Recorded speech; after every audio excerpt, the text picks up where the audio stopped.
Baik, masih di jendela, masih bersama Dr. Nurkodir SPBK ONG dari Rumah Sakit Muhammad Hussein Palembang dan masih membahas tentang deteksi dini kanker payudara. Baik dok, ini sudah segmen terakhir ini dok ya. Dok, kalau jika payudara sudah dibuang ini dok ya, pasti perempuan itu turun rasa percaya dirinya ini dok. Dan apakah dari mungkin pihak kedokteran atau mungkin teknologi saat ini dok sudah membuat mungkin payudara palsu itu dok? Jadi memang kita di bagian onkologi itu ada bidang namanya onkoplasti. Jadi bila pasien sudah kita lakukan operasi dengan mengangkat payudara, kita bisa melakukan atau membentuk gundukan payudara dengan memutar bagian tubuh yang lain. Jadi kita harapkan dengan kita membuat gundukan payudara tersebut, rasa percaya diri dari si pasien itu tidak berubah. Berarti ada perubahan diputar ya dok ya dari bagian tubuh ini ya dok? Ya, biasanya otot-otot perut atau otot di belakang punggung kita. Itu bisa diputar. Kalau untuk payudara palsu tidak ada, tapi tim kedokteran bisa membuat gundukan ya dok ya? Ya, gundukan payudara. Baik. Agar wanita itu tidak merasa hilang percaya dirinya. Tidak ya, merasa dok, ya? hilang percaya Baik diri. dok, kalau untuk penderita kanker payudara ini dok, apakah bisa sembuh dok? Itu tadi balik ke pernyataan saya di awal, sesuai dengan topik kita sadari. Jadi bila kita bisa mendeteksi kanker payudara pada stadium awal, ya, harapan sembuhnya itu makin besar. Tapi bila kita temukan pada stadium yang lanjut, angka kesembuhannya itu makin kecil, gitu loh Mbak. Makin kecil ya dok ya? Kalau misalnya kanker ini dok, stadium 2 kembali lagi? Stadium 2 itu masih termasuk stadium awal. Jadi awal ya, di dalam bidang kedokteran onkologi itu ada istilahnya survival rate, harapan hidup. Jadi untuk kanker payudara kita mengenal 5 years survival rate. Jadi harapan hidup 5 tahun dari pasien itu sesudah kita diagnosis. Gitu.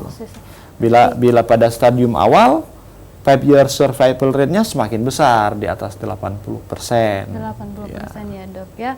Baik dok, kalau untuk cara pencegahan ini dok, untuk mungkin khususnya untuk kanker payudara itu, bagaimana dok? Pola hidup sehat atau kembali lagi ke makanan? Oke, ya yang jelas itu tadi gaya hidup sehat itu pertama. Kita berusaha mempertahankan berat badan kita dalam kondisi normal weight. Terus ya satu lagi yang bisa kita modifikasi adalah menurunkan kadar estrogen. Jadi secara teoritis disebutkan bila seorang wanita mengalami kehamilan atau menyusui anak, maka hormon estrogennya akan turun. Jadi paparan estrogen yang terus-menerus selama 10 tahun, begitu hamil langsung ngedrop. Ngedrop, jadi faktor resikonya jadi berkurang. Jadi bisa disimpulkan anjurannya kalau untuk bidang onkologi, ya cepat-cepat hamil dan banyak-banyak punya anak gitu loh Mbak. Gitu. Berarti kalau untuk wanita hamil itu kecil kemungkinan untuk terkena kanker payudara atau bisa juga? Risikonya makin menurun. Oh, Risiko. Kemungkinan terkena tetap ada, tapi kemungkinannya makin turun. Gitu makin turun dok ya. Kalau untuk umur ini dok, mungkin dok, umur untuk yang terkena kanker payudara itu berapa dok?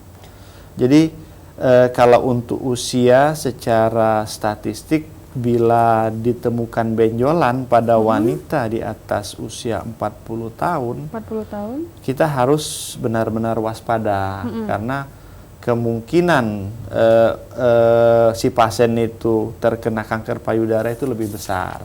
Jadi di bidang kedokteran, identitas pasien bagi kita itu sangat penting, dalam hal ini umur kalau untuk payudara.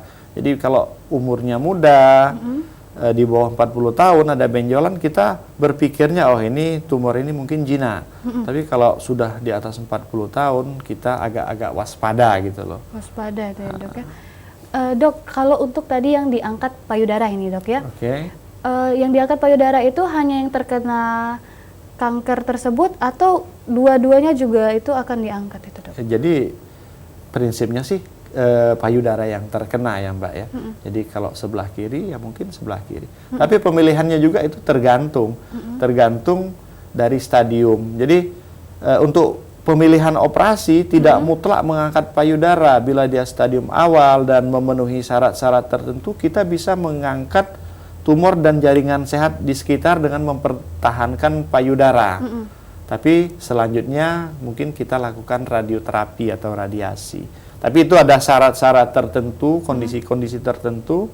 Kita bisa melakukan operasi, mengangkat tumor dan jaringan sehat di sekitarnya, ditambah sinar radiasi. Tapi untuk wanita-wanita yang ingin mempertahankan itu payudaranya. Ingin mempertahankan itu ya dok ya. Kalau untuk stadium mungkin ini dok, kalau dua-duanya bisa terkena itu stadium berapa itu dok? Kalau dua-duanya terkena itu biasanya itu sudah stadium lanjut biasanya. Lanjut ya dok ya.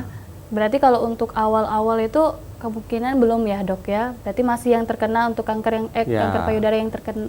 Kalau stadium awal itu biasanya masih localized, jadi masih di daerah payudara itu. Daerah payudara itu ya dok ya.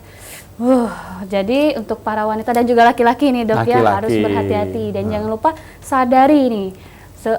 Pada saat mau tidur ini sebelum saat mandi itu ya dok ya. Mandi. Pada saat bercermin itu tadi lakukan sadari, dan juga untuk para wanita ini hari ke-9 atau 10 pada saat menstruasi ini ya dok ya.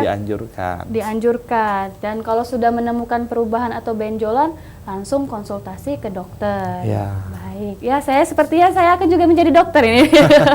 Banyak sekali ini ilmu pada malam hari ini, Dok. Terima kasih banyak, Dok, sudah memberikan ilmunya. Informasinya semoga berguna untuk pemirsa Jendela di rumah, Dok ya. Amin. Ya. Baik, tidak terasa sudah 1 jam kami menemani Anda dengan informasi yang pastinya berguna bagi pemirsa Jendela Sriwijaya TV. Apalagi yang akan dibahas di Jendela nantinya, saksikan terus Jendela hanya di Sriwijaya TV. Saya Desi Rizky pamit. Wassalamualaikum warahmatullahi wabarakatuh.